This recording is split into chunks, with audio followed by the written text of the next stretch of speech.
សងសារបងអើយស្ងាត់យូរហើយតាំងពីបងសូមបែងចែកលើចង់ឃើញអូនចង់ដឹងការរស់នៅតែបងមើលទៅដូចជាគ្មានផ្លូវជួបម្ដងទៀតខំសួរគេខំតាមដាន Facebook តែអូនប្លុកព្រោះអូនខឹងស្អប់បងគ្មានសល់ទេចិត្តនៅស្នេហ៍យំពេលនឹកមាមេលឺពីតាមគេថាអូនកំពុងឯកា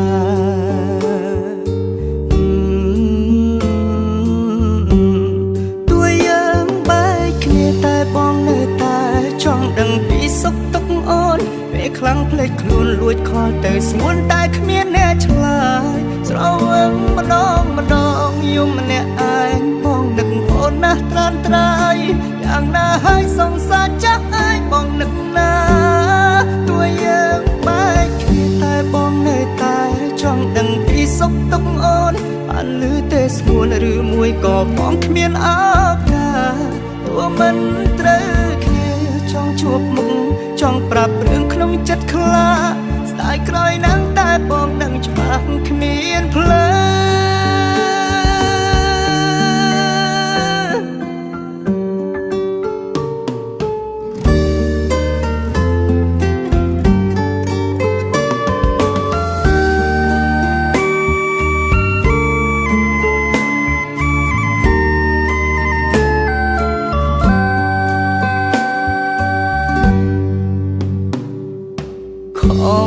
សួរគេខំតាមដាន Facebook តែអូនប្លុកព្រោះអូនខឹងស្អប់បងគ្មានសល់ទេចិត្តនៅស្នេហ៍យំពេលនឹកមាមេលឺពីតាមគេថាអូនកំពុងឯកាតួយើងបែកគ្នាតែបងនៅតែចង់ដឹងពីសុខទុក្ខអូនពេលខ្លាំងភ្លេចខ្លួនលួចខលទៅស្ងួនតែគ្មានអ្នកឆ្លើយស្រវឹងម្ដងយំម្នាក់ឯងបងនឹកអូនណាស់ត្រានត្រៃយ៉ាងណាហើយសង្សារចាស់ឯងបងនឹកណាតួយើងបែកគ្នាតែបងនៅតែចង់ដឹងពីសុខទុក្ខអូនបានលឺទេស្ងួនឬមួយក៏បងគ្មានឱកាសទោះមិនត្រូវគ្នាចង់ជួបមុខចង់ប្រាប់រឿងក្នុងចិត្តខ្លាស្ដាយក្រោយណាំងតែបងដឹងច្បាស់គ្មានផ្លូវតួយើងបែកគ្នាតែបងនៅតែចង់ដឹងពីសុខទុក្ខអូនពេលខ្លាំងភ្លេចខ្លួនលួចខលទៅស្ងួនតែគ្មានអ្នកឆ្លើយស្រវឹងម្ដងយំម្នាក់ឯងបងនឹកអូនណាស់ត្រានត្រៃយ៉ាងណាហើយសង្សារចាស់ឯងបងនឹកណា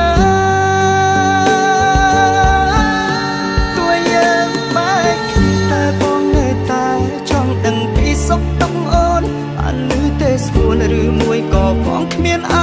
កាសទោះមិនត្រូវគ្នាចង់ជួបមុខចង់ប្រាប់រឿងក្នុងចិត្តខ្លាស្ដាយក្រោយណាំងតែបងដឹងច្បាស់គ្មានផ្លូវហើយក្រោយណាំងតែបងដឹងច្បាស់អូនមិន